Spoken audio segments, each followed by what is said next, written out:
ಹೆಣ್ಣು ಹೊನ್ನು ಮಣ್ಣು. ಹೊನ್ನು ಅಂತಂದ್ರೆ ಸಾಲ ಕೊಟ್ಟಿತ್ತು. ನೀ ಕೇಳದೆ ಹೋದ್ರೆ ಅವನ ಮನೆ ಬಾಲ್ದೊಳಗೆ ಹುಟ್ಟಬೇಕು. ಅವನ ಮನೆ ಬಾಲ್ದೊಳಗೆ ಹುಟ್ಟಿ ನೀ ಸಾಲ ತೀರ್ಸ್ಕೊಂಡ್ ಬರ್ಬೇಕು. ಹೆಣ್ಣು ನೀ ಬರದೇ ಹೋತು. ಇದಕ್ಕೆ ನಮ್ಗೆ ವಿಶ್ವೇಶ್ವರಯ್ಯ ಸಾಕ್ಷಿ. 2 ಲಗ್ನ ಆದ್ರು. 2 ಲಗ್ನ ಆದ ತಕ್ಷಣ ಹ್ಞೂ ಅಂತ ಹೇಳಿ ಒಳಗಿನ ವಿಚಾರ ಗೊತ್ತಾದ ತಕ್ಷಣ ಅಮ್ಮ ನಾನು ಹಿಂಗೆ ಮಾಡಬೇಡ ಅಂತ ಹೇಳಂತ ನೀ ಬರಲಿಲ್ಲ ಅಂತ ಹೇಳಿ ಬೇರೆ ಕಡೆ ಹೋಗ್ಲಿ. ಹೌದು. ಇನ್ನು ಮಣ್ಣು ಹೊಲ ಏನಾಯ್ತು ಏನು ಬಿಡಲಿಲ್ಲ, ನಾವು ನೋಡದೆ ಹೋತು. ಏನಂತೀರಾ? ಸತ್ಯ. ಕೈ ಆಡದೆ ಹೊಲ ಹೋತು, ಕೈ ಮುಟ್ಟಿಸ್ದೆ ಹೆಣ್ಣು ಹೋತು, ಕೊಟ್ಟಿದ್ದನ್ನು ಕೇಳದೆ ಹೊನ್ನು ಹೋತು ಅಂತ ಹೇಳಿ ಹಳ್ಳಿ ಕಡೆ ಭಾಷೆ ಒಳಗಡೆ ನಿಜವಾದ ಅರ್ಥನೇ ಇದೆ. ಸುಪ್ರೀಂ ಕೋರ್ಟ್ನಲ್ಲಿ ಹೋಗೋದೇ ಬೇಡ, ಇದರಂತೆ ನಡ್ಕೊಂಡ್ರೆ ಬೇಕಾಗುತ್ತೆ. ಸತ್ಯ. ಏನಂತೀರ? ಹ್ಞೂ, ಎಂಥದೇ ಆಗಲಿ ಇದಕ್ಕೆ ನಾನಲ್ಲ, ಶಿವಾಜಿ ಸೈನ್ಯಕ್ಕೆ ಸೇರೋದಕ್ಕಿಂತ ಮುಂಚಿತವಾಗಿ ನೀನು ಲಗ್ನ ಆಗಿದೆಯಾ, ಲಗ್ನ ಆದಮೇಲೆ 20 ವರ್ಷದವರೆಗೆ ನನ್ನಿಂದ ಸೈನ್ಯದಿಂದ ಹೊರಗಡೆ ಹೋಗಂಗಿಲ್ಲ, ನೀನು ಹೆಂಡ್ರು ಮಕ್ಕಳನ್ನ ನೋಡಂಗಿಲ್ಲ. ಬರ್ತಿದ್ರು ಬಾ, ಬಿಡ್ತಿದ್ರು ಬಿಡು ಬಾ. ಯಾರಿಗೆ ಹೇಳಿದ್ದು? ಶಿವಾಜಿ ಸೈನಿಕರಿಗೆ ಸೇರಿಸ್ಕೊಂಬಕ್ಕಿಂತ ಮುಂಚಿತವಾಗಿ ಈ ಕಂಡೀಷನ್. ಹೌದು. ಯಾಕೆ ಅಂತ ಹೇಳಿ ಅಂತಂದ್ರೆ ಸಂಸಾರದ ವ್ಯಾಮೋಹ ಹೋಗುತ್ತೆ, ಇವನ್ ಸೈನ್ಯ ಹಾಳಾಗತ್ತೆ. ಇಲ್ಲ ಹಸು ಕೊಟ್ಬಿಡ್ತಾನೆ, ಸೈನ್ಯ ಕಡಿಮೆ ಆಗತ್ತೆ. ಒಂದು ಸತಿ ಹೆಣ್ಣನ್ನು ಭೋಗಿಸಿದ್ರೆ ನಾವು 6 ತಿಂಗಳ ಆಯುಷ್ಯವನ್ನು ಕಳ್ಕೊಳ್ತೀವಿ. ತಪ್ಪು ತಿಳ್ಕೋಬಾರ್ದು, ಹಿಂಗೆಲ್ಲ ಹೇಳ್ತೀವಿ ಅಂತ ಹೇಳಿ.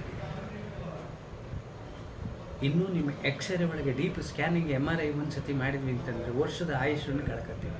ಮೆಲ್ಲ ಗೊತ್ತಾಗದೇ ಇಲ್ಲ, ಹಿಂಗಿರುತ್ತೆ. ಈ ಸ್ಕ್ಯಾನಿಂಗ್ ಎಷ್ಟಿದೆ ಬೇಕಾದ್ರೆ ನೀವು ಸೂರ್ಯನಿಗೆ ಹಿಂಗೆ ಹಿಡಿದು ನೋಡಿ, ಇದ್ರ ಒಳಗೆ ಎಲ್ಲದನ್ನು ಕಾಣುತ್ತೆ. ಆ ಜೀವ ಜಂತು ಕಡಿಮೆ ಆಗಿದೆ, ನೀವು ಮಗುನ ಬಿಸಿಲಿಗೆ ಹಾಕಿ ಸ್ವಲ್ಪ ಅಂತೀವಿ. ಕಾಟ್ಪಾಡಿ ಹೆಂಗೆ ಹೊರಗಡೆ ಬೆಳೆದಿರ್ತವೆ, ಎಲ್ಲ ನೈಸಿರ್ತವೆ, ಗಟ್ಟಿ ಮುಟ್ಟಿಯಾಗಿರ್ತವೆ. ನಾವು ಇನ್ನೂ ತೊಟ್ಲಾಗ ಹಾಕಿ ಅಲ್ಲೇ ಬಾಯಿಗೆ ಅಂತೇಳಿ ಹಿಡ್ದಪ್ಪ ಹಾಲಿನ ಬಾಟ್ಲಿ ಇಟ್ಟಿರ್ತೀವಿ.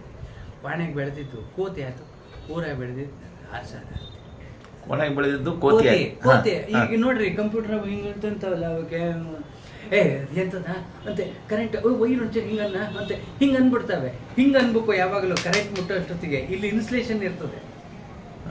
ಹಿಂಗೆ ಮುಟ್ಟೆ ಪಕ್ಕ ಅಂತ ಹಿಡ್ಕೊಂಡ್ಬಿಡ್ತದೆ. ಇಷ್ಟ.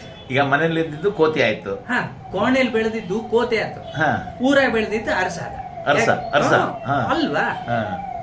ಇವತ್ತಿಗೆ ನಮ್ಮ ಮೈಸೂರು ಸಂಸ್ಥಾನದವರು ಪಾಳೆಗಾರರಾಗಿ ಬಂದಿರ್ತಕ್ಕಂಥವ್ರು ಹಿನ್ನೆಲೆ ನೋಡಿದ್ರೆ ಅಲ್ವಾ? ಹಂಗಾಗಿ ಮಕ್ಕಳಿಗೆ ಅದಕ್ಕೆ ಇದನ್ನ ಎಷ್ಟನ್ನೆಲ್ಲ ಕ್ರೋಢೀಕರಿಸ್ಕೊಂಡು ಹೇಳಿದಾನಲ್ಲ ಭಗವಂತ ನೀತಿ ಶತಕದೊಳಗೆ. 1-8ರಲ್ಲಿ ಆಡದ ಆಟ, 1ರಿಂದ 8 ವರ್ಷದ ಮಕ್ಕಳಿಗೆ ಆಟ ಆಡ್ಬೇಕು ಅಂತ. ಅಯ್ಯೋ ಗೋಡೆ ಹಾಳಾಯ್ತು, ಅಲ್ಲಿ ಹೋಗಬೇಡ, ಇಲ್ಲಿ ಬೇಡ, ಹಿಂಗೆ ಮಾಡಬೇಡ. 2-8ರಲ್ಲಿ ಕಲಿಯದ ಪಾಠ, 8ರಲ್ಲಿ 16ನೇ ವರ್ಷಕ್ಕೆ SLC ಪಾಸ್ ಆಗ್ಬಿಡ್ಬೇಕು. ಫೇಲ್ ಆಗ್ಬಿಟ್ಟ ಅಂತಂದ್ರೆ ಆಟ ಬೈತು ಮುಂಡೆವು ಅಂತ ಹೇಳಿ ಬೇಜಾರು. ಆಮೇಲೆ 8-3ಲಿ 24 ಡಿಗ್ರಿ ಆಗ್ಬಿಡ್ಬೇಕು. 8-4ಲಿ 32 ಕೆಲ್ಸಕ್ಕೆ ಸೇರ್ಕೊಂಡು ಒಂದು ನಿವ್ವಳ ಸಂಬಳ ಅಂತ ಸಿಕ್ಕಾಕೊಂಡ್ಬಿಡ್ಬೇಕು. 8-5ಲಿ 40 ಕಣ್ ಕಾಣೋದಿಲ್ಲ ಅವನಿಗೆ, ಹೇಳಿದ ಮತ್ತೆ ಕೇಳೋದಿಲ್ಲ ಮಗ. ಹ್ಞೂ ಅಂತ ಹೇಳಂತಂದು 20 ವರ್ಷಕ್ಕೆ ಲಗ್ನ ಆಗಿರ್ತದೆ.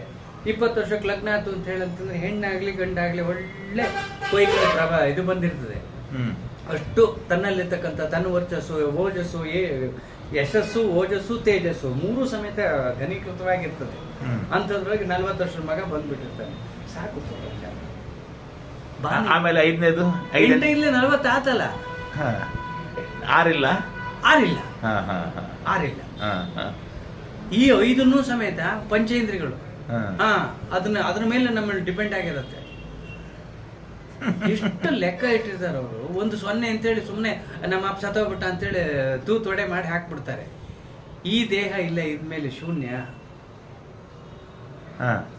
ಅಂತ ಹೇಳಿ ತೂತೊಡೆ ಮಾಡೋದು. ಹಂಗೋಸ್ಕರ ಈಗೆಲ್ಲ ಮದುವೆ ಮನೆಗೆ ಮಾಡಿಸ್ತಾರೆ. ಮದುವೆ ತಿಥಿ ಬಿಟ್ಟುಬಿಟ್ರೆ ಮಾರ್ಕೆ ದಿವಸದಂತೆ ತೂತೊಡೆ ಮಾಡ್ತಿರ್ಲಿಲ್ಲ. ಅರ್ಥ ಇದೆ. ಉಂಡೆನೇ ಕಟ್ಬೇಕು. ಯಾಕೆ ಕಟ್ಟಬೇಕು, ಪಿಂಡಕ್ಕೆ ಇಂತಿಂಥದ್ದೇ ಹಾಕ್ಬೇಕು ಅಂತ ಹೇಳಿ ಅಂತಂದ್ರೆ ಆ 8 ಧಾತುಗಳನ್ನು ಹಾಕಿ ಒಂದಾಗಿರ್ತಕ್ಕಂಥದ್ದನ್ನು ಹ್ಞೂ ಅಂತ ಹೇಳಿ ಪಿತಾಮಹ ಪ್ರಪಿತಾಮಹ.